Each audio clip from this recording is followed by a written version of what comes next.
আসসালামু আলাইকুম এভরিওয়ান, সবাই কেমন আছো? আলহামদুলিল্লাহ, আল্লাহর রহমতে আমরা ভালো আছি।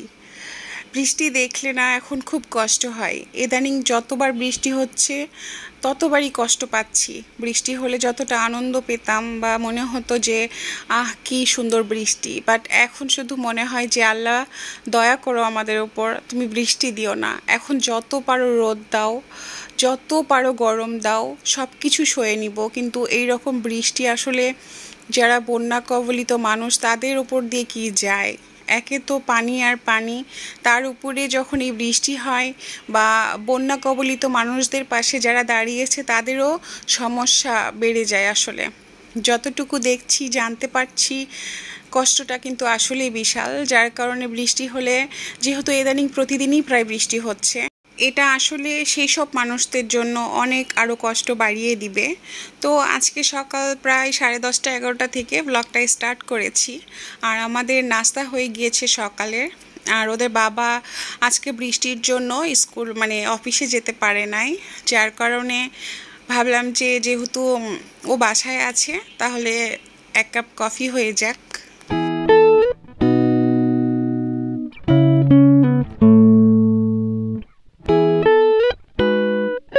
দারুণ ব্যাপারটা হচ্ছে বাসায় সবাই আছে, বাট কফি খাচ্ছি শুধু আমরা দুজন।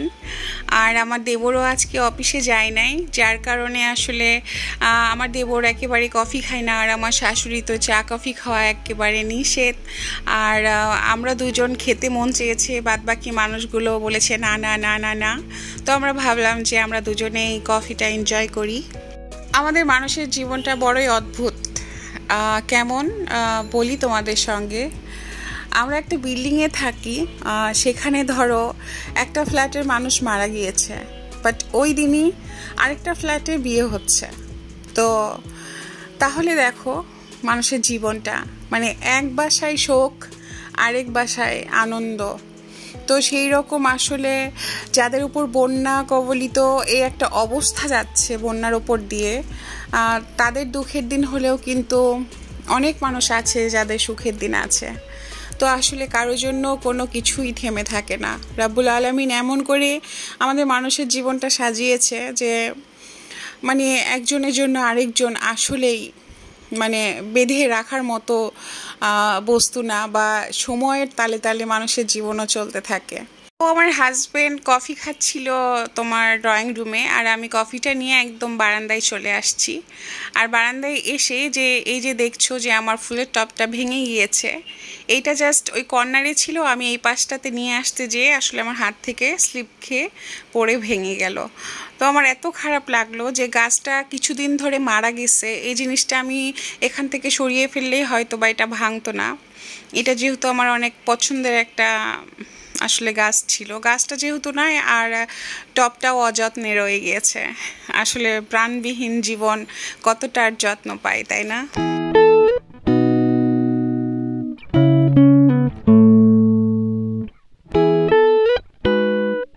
শত ব্যস্ততার মাঝেও আমি চেষ্টা করি, যেহেতু আমি তোমার ব্লগ আপলোড দিই, রোজ রোজ আপলোড দিই, অনেক কষ্ট করার পরে দেন তারপরে আমি আপলোড দিতে পারি। আর সেইখানে একটা ভালোবাসার মতো একটা ভিউ না আসলে না সত্যি একটু আপসেট মনে হয়। তো যার কারণে আমি চেয়েছিলাম না যে আজকের ব্লগটা আপলোড করব, বাট ভাবলাম যে না, আমি থেমে থাকবো না, এটা পসিবলই না।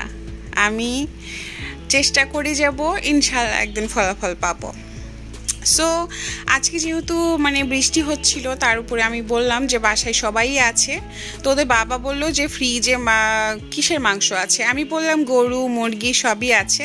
তো ওদের বাবা বলল যে না, গরু না, তুমি আলু দিয়ে মুরগি একটা ঝোল করো, একটু আঠালো আঠালো ঝোল থাকবে, আর পোলাওয়ের চাল দিয়ে খিচুড়ি খাবো। আর এদিকে আমার বড় ছেলেও তোমার হচ্ছে যে আসার সময় হয়ে গিয়েছে। তো আমি ভাবলাম এইরকম একটা বেস্ট খাবারটা যদি আমার বড় ছেলেও এসে পায়, সত্যি কথা সে অনেক খুশি হয়ে যাবে। আর খিচুড়িটা কেন জানি আমাদের ফ্যামিলি মেম্বারের সবার খুবই পছন্দের একটা খাবার। তো কিছুদিন ধরে যেহেতু বৃষ্টি হচ্ছিল, কিন্তু আমরা একেবারে কোনো খিচুড়ি আইটেম খাওয়া হয় না আমাদের।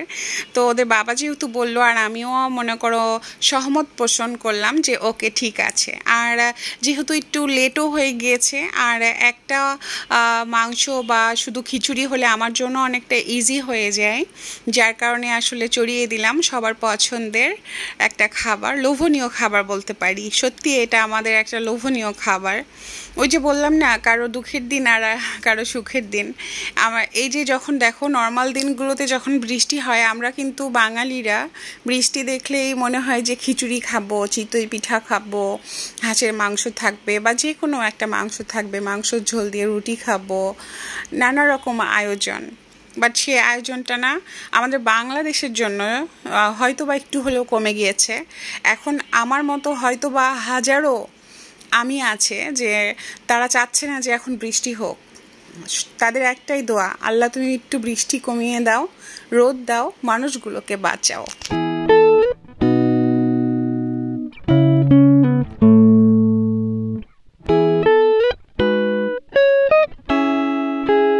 আমার আজকের ব্লগটা যদি তোমাদের যে কোনো একটা পার্ট ভালো লাগে, অবশ্যই একটা লাইক দিও। আর তোমাদের একটা লাইক কিন্তু ভেরি ইম্পর্টেন্ট আমার জন্য। এই একটা লাইকের জন্য আরও 5টা মানুষের কাছে আমার ভিডিওটা যেতে হেল্প করবে। আর যদি তোমাদের যে কোনো একটা পার্ট মনে ধরে যায়, অবশ্যই আমার চ্যানেলটা সাবস্ক্রাইব করে আমার সাথেই থেকো। সো গতকাল কিন্তু করেছিলাম আমরা তালের পিঠা, আর রেসিপিটাও আমি শেয়ার করেছি কিভাবে নরম তুলতুলে মচমচে একদম সুস্বাদু লোভনীয় তালের পিঠা বানানো সম্ভব, সেটা অবশ্যই দেখে নিও, আশা করি উপকারে আসবে। তো আমার রান্না আলহামদুলিল্লাহ কমপ্লিট। আর এই যে আলু আমি যেহেতু ভেজে নিয়েছিলাম, আর মাংস রান্নাটা কিন্তু অনেক ইয়ামি হয়েছিল। আর এই যে আমার খিচুড়িটা কমপ্লিট। এখন জাস্ট আমি খিচুড়িতে একটু ঘি অ্যাড করব। আর ঘি ছাড়া আমার কাছে খিচুড়ি সত্যি কথা একটু অসম্পূর্ণ লাগে। আর ঘি দিলে মনে হয় তার একটা স্মেলও আছে। তবে আমি এখন যে ঘিটা দিচ্ছি না, আমি যখন আমার বড় ছেলেকে খাওয়াবো তখন ও আবার এক্সট্রাভাবে অ্যাড করে নিবে। মানে এখন দেওয়াতে তার হয় না, আরও দিতে হবে। মানে সে ইদানিং আলহামদুলিল্লাহ খুবই ঘি পছন্দ করছে। কোনো রকম কোনো ডাল ছাড়া আমি হাতে মেখে তোমার পোলার চাল দিয়ে, তোমরা দেখতেই পেলা যে কিভাবে খিচুড়িটা আসলে রান্না করলাম। তোমরাও এইভাবে রান্না করে খেয়ে দেখতে পারো, অনেক মজা লাগে। আর যদি সেখানে মুরগির মাংস আর বাঙালির একটা আলুর ঝোলের তরকারি হয়, তাহলে তো কথাই হয় না। আর আসলে আমি একটু ঝোলটা রেখেছি, কেননা আমাদের খিচুড়ির খাবোই আমরা হচ্ছে যে ঝোল দিয়ে, যার কারণে খুবই দরকার ছিল। তো আমার শাশুড়ি মা আলহামদুলিল্লাহ ডাইনিং টেবিলে এসে বসে খাবার খাচ্ছিল, আর মা খাচ্ছিল আর আমার ননদ খাচ্ছিল। এখন আমি আমার 2 ছেলেকে এক প্লেটে নিয়ে খাবারটা খাওয়াবো।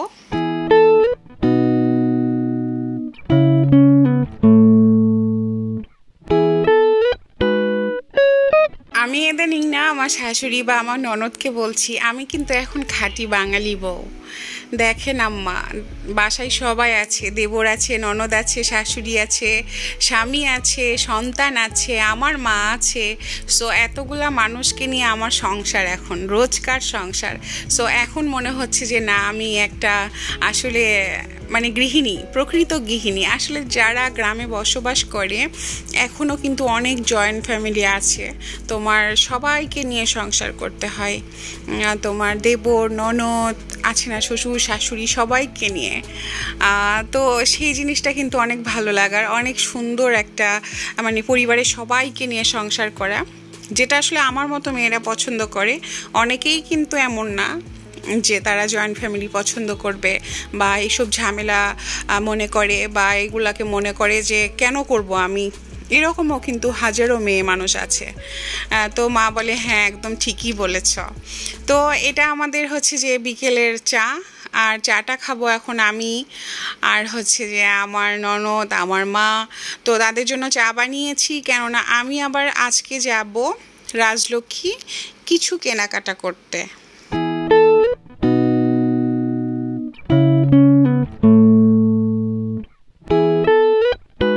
আমরা খাবো সবাই চা, আর আমার শাশুড়ি খাচ্ছে আপেল কেটে দেওয়া হয়েছে ছোট বাচ্চাদের মতো। আর আমার দেবরটা সম্বন্ধে কিছু কথা বলি। আমার দেবর 3 বেলা মানে 3 প্লেট ভাত ছাড়া উনি কোনো কিছুই খায় না। তো এটা না আসলে মানে অদ্ভুত একটা মানুষ। ওনার পেছনে যত পরিশ্রমই করো না কেন, বাড়তি কোনো খাবার উনি কখনোই হাতে নিবে না, কখনোই না।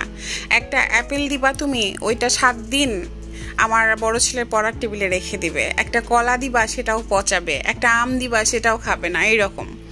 তো এদিকে যখন আমরা চা খেলাম, তখনই আমার ছোট ছেলে বলে উঠেছে যে পরোটা খাবো। তো ওদের নানু আবার বলছে, মানে আমার মা বলছে, তুমি পরোটা খাবে নাকি খালামণির বাসায় লুচি খেয়েছিলে, লুচি খাবে? যেই কথা সেই কাজ, খাবো খাবো খাবো খাবো খাবো। পরে এইদিকে তোমার আমি যেহেতু আমার বান্ধবীর সঙ্গে রাজলক্ষ্মীতে যাব, ও আসতে অনেক লেট করছিল, বলছিল আর একটু পরে যাই, দেরিতে যাই, রাত 8টায় বের হই। পরে আমি মাকে বললাম যে মা তুমি করে দাও আর আমি ভেজে ভেজে দেই। পরে এই তো সুন্দর করে লুচিটা ভেজে নিচ্ছি। এটা আর এমন কি, তোমার একটু গরম পানি দিয়ে, লবণ দিয়ে, আর কিছু কালিজিরা দিয়ে, তারপরে তোমার হচ্ছে যে সুন্দরভাবে মেখে নিয়ে, তারপরে হচ্ছে জাস্ট বেলেই তেলে দিলেই হয়ে যায় একদম লুচি। আর আমার লুচিগুলো না এমন সুন্দর করে ফুলছিল, আমার খুবই ভালো লাগছিল, মানে দেখতেই অনেক সুন্দর।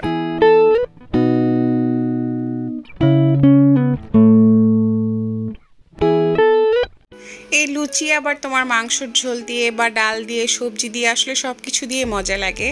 তবে এটা হচ্ছে যে ওই যে রাজশাহীর খাবার, এটা তোমার মেহমানদের বাসায় গেলে দিবে, তার সাথে একটু সেমাই থাকবে, মিষ্টি থাকবে, এটা একটা নাস্তার মতো হয়ে যায়। কিন্তু আমরা বাসায় কিন্তু এটা করে খেতে পারি। এটা জাস্ট পরোটাই, শুধু স্লাইস করে কাটার জন্য নাম হয়ে গেছে লুচি, এটা আমার মনে হয়, বাড়তি কোনো কিছুই না। আর এটা ডুবা তেলে ভাজা হয়, এতটুকুই পার্থক্য। তো আসলে লুচিগুলো খুব সুন্দর করে ফুলতেছিল, আর আমার ভাজতে সত্যি আমার খুব মজা লাগছিল। এদিকে বাইরে থেকে বারবার ডাকে, কোথায় আমার লুচি দাও, লুচি দাও। আমার ছোট ছেলে না, মানে এইরকম পুরি, লুচি বা পরোটা খুবই পছন্দের খাবার। দিন দিন শুকনা হচ্ছে, একেবারে মনে করো হাড় বের হয়ে যাচ্ছে শরীরের। কিন্তু আমি মনে হয় কি, রুটি খেলে মানুষ আরও শুকনা হয়। যেখানে আমার খাওয়া দরকার সেখানে আমার ছোট ছেলে খায়। তো এই যে প্লেটটা আসলে ভরে গিয়েছে কমপ্লিট। আর লুচি শুধু আমার বড় ছেলে খায়নি, আমার ননদ খেয়েছে, আমার শাশুড়ি, বড় ছেলে, আমরা সবাই এক পিস করে খেয়েছি। আর খাওয়ার পরে ঠিক যখন 8টা বেজে গিয়েছে, তখন আমার বান্ধবী এসে বলছে নিচে নামো। তারপরে ও বলতেছে, এই আমার না মাথাটা খুব ব্যথা করতেছে, চলো 1 কাপ চা খাই। তারপরে আমি বললাম ওকে ঠিক আছে। আমি চা খেয়েছি, তারপরে আবার চা খেতে হবে, সকালে আবার কফি খেলাম। পরে আমরা লাভলিন থেকে 2জনে চা নিলাম। আর এদিকে রিক্সাওয়ালা মামা এত দ্রুত তোমার চালাচ্ছে, যেহেতু চার্জার মানে ব্যাটারির সেই রিক্সাগুলো ছিল, তো যার ফলে আমরা ভালোভাবে চাও খেতে পারছিলাম না, নড়তেছিল, পড়তেছিল, ভয় পাচ্ছিলাম যে শরীরে পড়ে যাবে। আর রাজলক্ষ্মীতে কিছু কেনাকাটা করতে আসবো, আসলে এটাই আমার কেনাকাটা। সেটা হচ্ছে আমার ছোট ছেলের তোমার হচ্ছে স্টেশনারি নিতে আসছি। আর এই স্টেশনারিগুলো যেহেতু তোমার ক্লাস শুরু হয়ে যাবে কাল থেকে, তো সেক্ষেত্রে আমার এগুলো আজকে নেওয়া খুবই দরকার, কেননা কালকে আবার স্কুলে সাবমিট করতে হবে। তো আমরা চলে আসছি তোমার রাজলক্ষ্মী মার্কেটে 2য় তলায়। সেখানে যে লাইব্রেরিগুলো আছে, সেখানে আসলেই তোমার A to Z সব কিছুই পাওয়া যায়।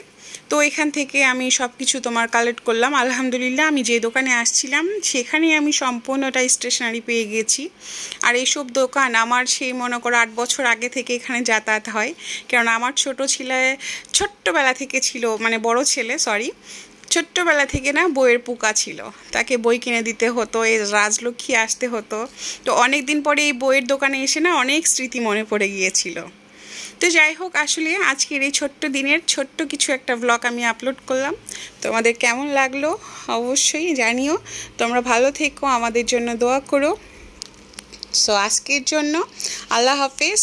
আর আল্লাহ যেন বন্যা কমিয়ে দেয়, মানুষকে সাহায্য করে, আর আমাদের উপর দয়া করে।